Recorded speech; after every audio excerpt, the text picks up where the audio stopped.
about the Ark would be that it's situated on 8 acres and we cover an area of 400 square miles, and we are primarily a rehoming shelter. We take in at the Stubbington Ark a whole variety of animals ranging from domestic, so your usual cats, rabbits and dogs.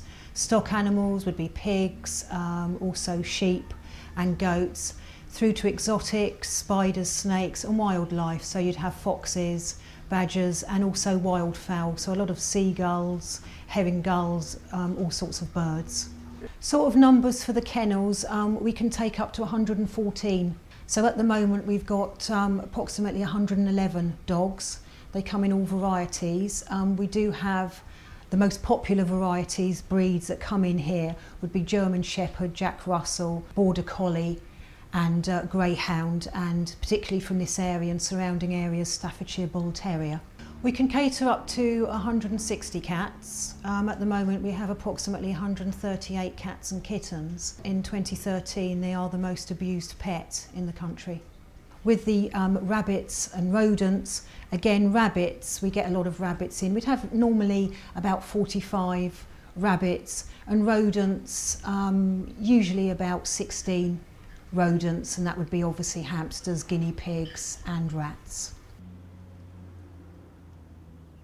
My name's Lucy Fry, and my job is team leader on miscellaneous unit, which is small animals. So we have quite a lot of rabbits in, guinea pigs, ferrets, hamsters, gerbils, rats, chinchillas, dagoos, also get poultry in, and then we have a small amount of wildlife in. With the rabbits, we do work on a waiting list with the small furries as well, because obviously we don't want to take everything in because we can't home everything at one time. So we try and prioritise stuff in, and that's part of my job. We're quite busy in the rabbit shed at the moment. We're quite full because we've had a lot of 13 rabbits in, and then we had another 7 in. That's put our waiting list back a bit. Obviously everything that's in need or at risk comes in, without a doubt. There is people, there's everything, every creature in the world needs help, whether that be animal or man, and I think that anything that can have feelings and suffer needs help.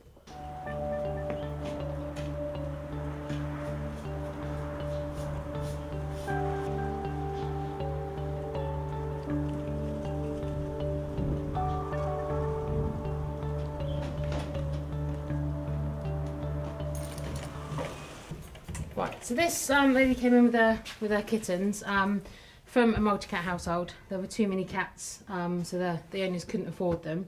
When they come in, obviously they go sort of into the unit. When the kittens are 8 weeks and they're fully weaned, we then neuter mum.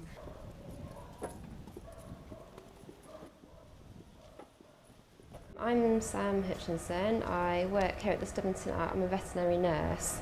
I've worked here for about 8 months now, and I've been a veterinary nurse qualified in 2007. What we do here, we're veterinary practice, but we're purely here for the shelter animals. You've seen the amount of animals we have. It's one of the largest shelters in the south. They felt it was quite important to have a veterinary practice with a full-time vet staff on site for all the animals, just so we can be on hand for any emergencies, any problems they're having, and it's also at a reduced cost. So that's quite important, you know, in a shelter type charity situation. They don't want to be sort of paying for quite high veterinary fees, and so we do try to keep everything at a reduced cost as possible.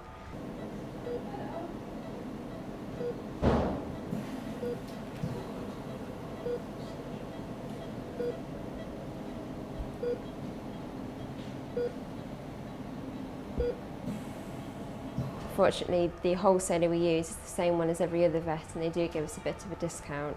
But we try to find cheaper substitutes where we can, really. But it is quite expensive to run a veterinary practice, and I think everyone knows that from when they go to a private practice and they have to pay for consultation fees. In this country we're used to the NHS, and so we're not used to private healthcare.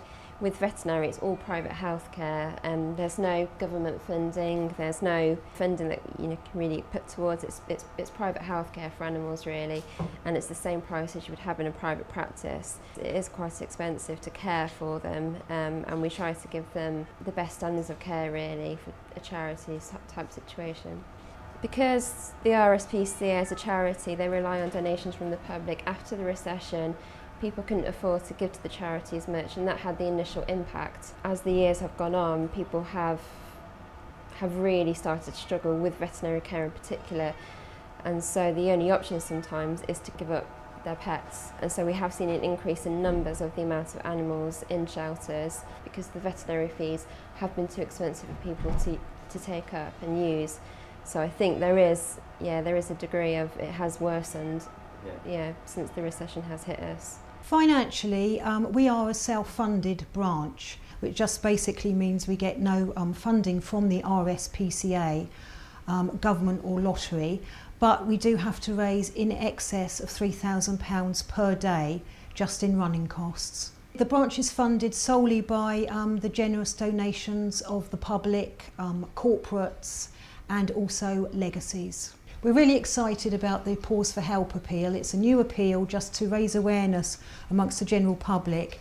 Some of our buildings need a bit of tender loving care, so we're asking for donations to sustain and modernise the Stubbington Ark, and our first project will be to rebuild the intake cattery so it can have better facilities. The animals at the moment, the cats, are being kept at the best possible standard they can be, but obviously we'd like it to be a little bit extra, so that's why we've launched the Pause for Help appeal. There's a lot of charities in the area. At the last count there was over 400 local charities, and for people that say that animals perhaps should be sort of second class, people like homeless and other charities, children's charities, should be at the forefront, I would say every charity has a really great cause and animals should have a voice too.